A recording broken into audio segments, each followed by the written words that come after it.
All right, welcome back and thanks for staying with us. It's still Crossfire with Dakbo and Ishoma. We have a gentleman who joined us during that break. He's one of our generals. And that's the way we call him because of his insight into so many issues and as it goes on around our country, Nigeria. All right, let's meet Dikpo Olayoko. Good to have you on our show this morning. Good morning. Thank you for joining us. Good morning. Viewers, good morning. All right, Dikpo, let's look at something. Is our mumu done or our mumu is just starting?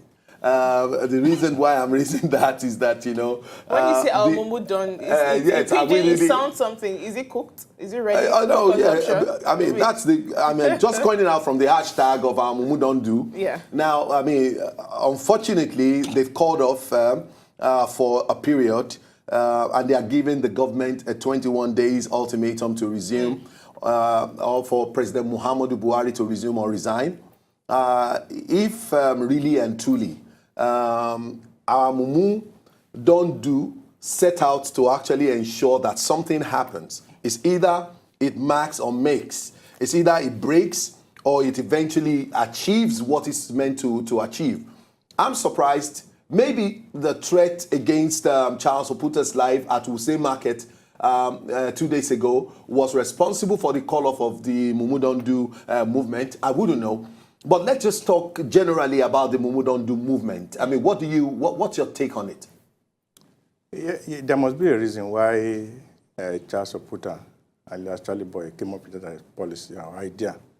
I don't always like grudging people's idea because there must be a reason. Even if I don't share in that belief, I believe that there must be a reason.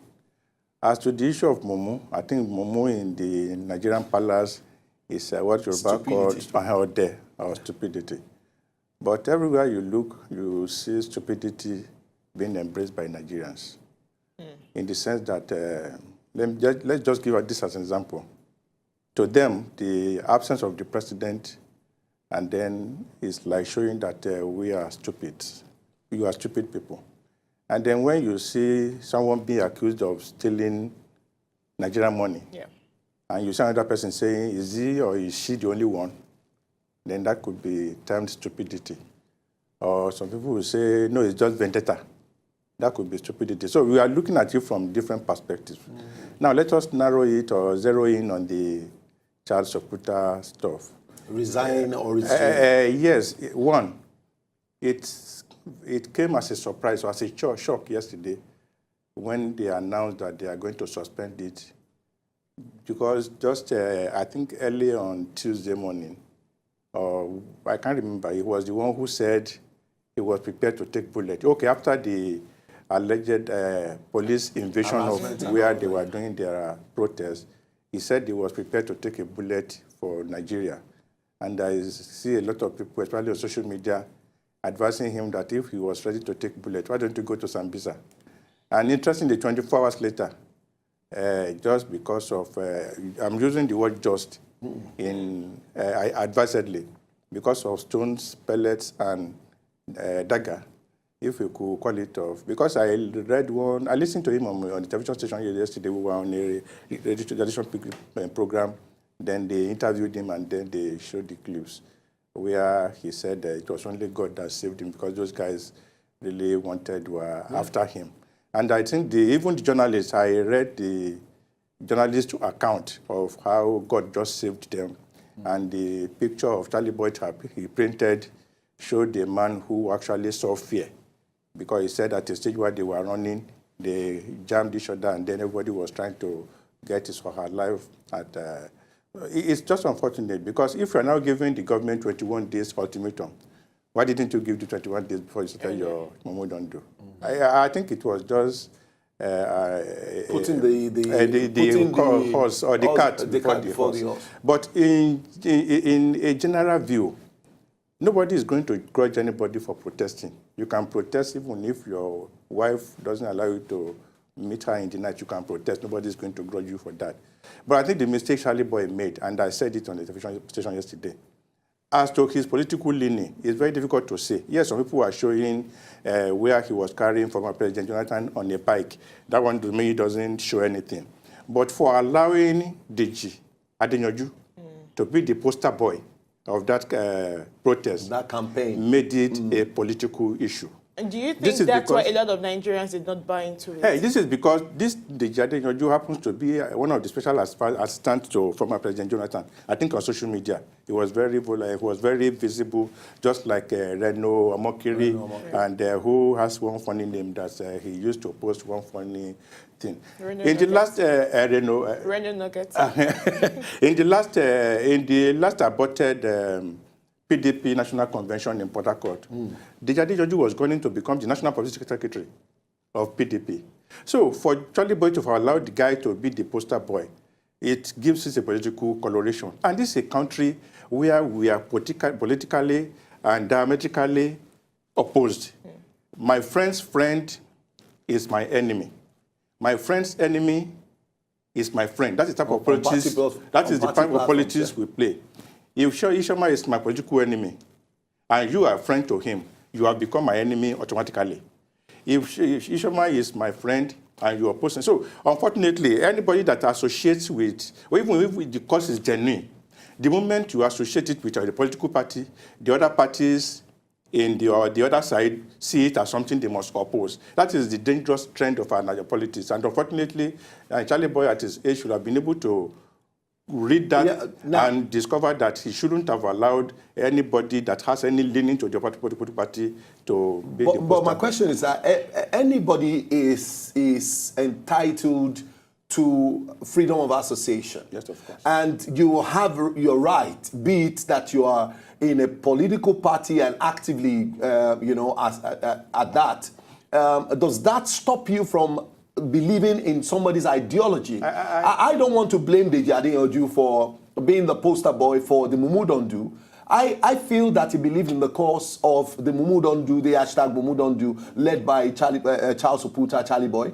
But the interesting thing is that I feel that anybody who wants to look at it from a political point of view may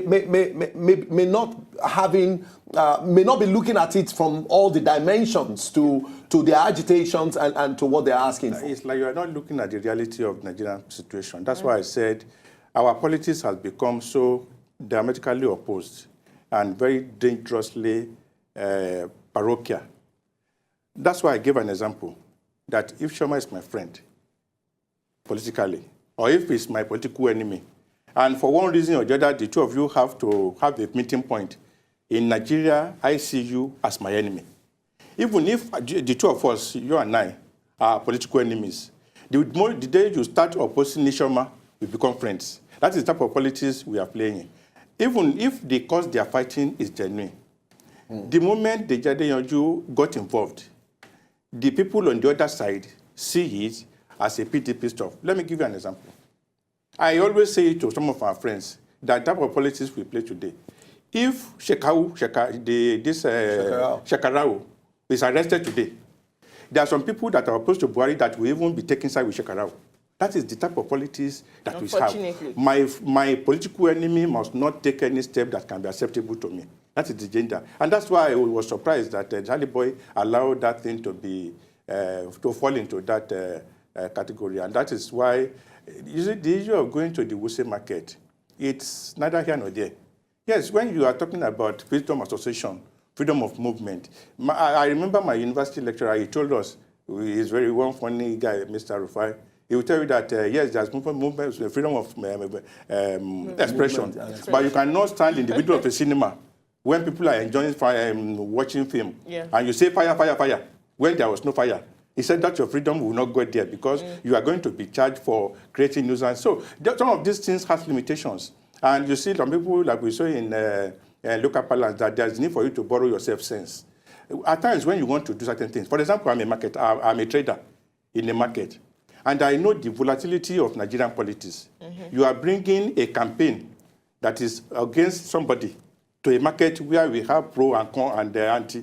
The tendency is that some people will see the opportunity to begin to steal. Okay. So there are certain things you should not be doing if you want to do it. I was telling some people, if they have been passing through that Wuse market, the main road, and going and shouting anything, nobody is going to say anything. But the moment you want to go into the market, don't forget that this marketplace have some people that are pro-Buhari, people that are anti-Buhari. My leader used to tell us something. He said at times, when we go on television and criticize people in government, he said, you don't know that there are some people, even without even getting any crumbs from that person you are criticizing, being that the man is from their own side, they have this false sense of belonging, that this man is from us, you cannot oppose him. And then, even if this man doesn't ask them to go and do some funny things, they go on their own do it. He said, so that is why there are certain things you need to do with common sense, if the thing is common anyway. So let's quickly look at the other half of what they are saying now, that if something is not done, if the president does not resume or resign, then they will seek a court order mandating the Federal Executive Council. Do you see any merit in that if they go that route? Yeah, that is why the court is there for anybody can go to court. Exactly. And you see in Nigeria, anything can happen. Just like Charlie Boy's show. He told us when he was having Charlie Boy's show that anything can happen on Charlie Boy's show. So you can have anything can happen in Nigerian court. You can get any judgment, you can get any injunction. But that will have been the ideal thing for them to do.